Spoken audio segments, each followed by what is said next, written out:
amar baad arkaysaa dadka jooga ee shicibka ka Puntland jooga ka Kismaayo jooga bal ummadda Ilaahay afsoola ku adshay iyaba waa nasri iyo inta soo dawladood oo caalamka ku qaabsan baa inaga soo gudbay walaalayaal balaba isu qiyaasa balaba arrimood isu qiyaasa sidee sadkii wuxuu dhacay dalka dhan baa saa waa noqday bari ilaa galbeed magaalo kasta iyo meel kasta Hargeysa habeenkan u yarahay habeenka loogu yar habeen qaadkooda 150 milyan shicib badan qaadir tii ugu jiray ilaa habeenka laga baxay daawacuna ka badna ka qaxaya iyo toomushaga iyo ka odayga meel laga tagay waraabo cuna ilaahay buu waxa laga tagay cid islaama iyo gaala oo taasisay Soomaaliland oo tirada waxa ku dhacaya alla ilaahay shalay laatan iyo Mareykan oo sanadka ah iyo qolada Ingiriiska ah oo xisbiga bariga waraaq qorsoontii wararka wax ka dhacaya laga eego mooyaane dawlad islaama iyo to Arabeed iyo to Afrika iyo urur maanta waa heen market waa suuq magaalo ku yaala dalka inta kale way noo qabtaa bal waxaad qiyaastaa in ka badan inta anigu waan hubay soo gaadhay dhowr iyo 40 dawladood ayay madaxweynaha laga soo taxsiisay ururada hadalkooda baarlamaanada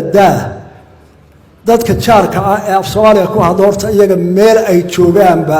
ka ari la jooga ka geel la jooga ka magaalo jooga qof Soomaaliya oo arinta ka gilgilan oo ducaynay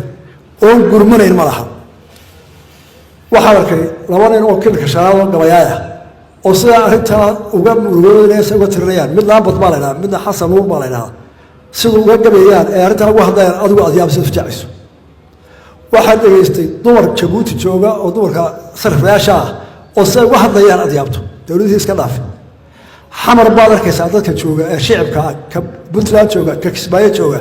bal ummadda Ilaahay afsoola ku adshay iyaba waa nasri iyo inta soo dawladood oo caalamka ku qaabsan baa inaga soo gudbay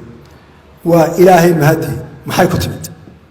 waxay ku timid keeskeena hore kan qaxootiga ka soo mooday kan dowladda ku dhisnay kan doorashada ku sameynay kan lacagtan ku sameynay kan adduunka sunaynaa ummad jirta oo u qalanta qaran waxna maamulan karta iyaduna isbis karta taasaan kulliyad samay caaw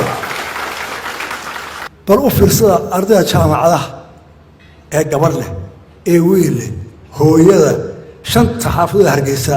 intay is abaabuleen lacagta iska uriyada $2 ee saddexda waqti cuntada sameynaya ee iyagu karinaya ee qaybinaya ee ciidanka iyo ka baahan iyo ka socdaba dasuud buuxda Afrika saddexda maalin way taageen dumarkaas iyo dhalinyaradaas in madada kooxo kooxo abaabulay ee magacyada badan leh ee dhammaantood meesha waxaan u joogayaa gabadh inda sharaxdo qofka dumar ah oo xaalaysa soo qaatay iyadoo ciidan ogeyn walaalaa lagu ogyahay dadkaaga koob dawladda koob walaalada koob saasoo wada shaqeynaa gabadha suuqa xaalis inta waxaan ku darayaa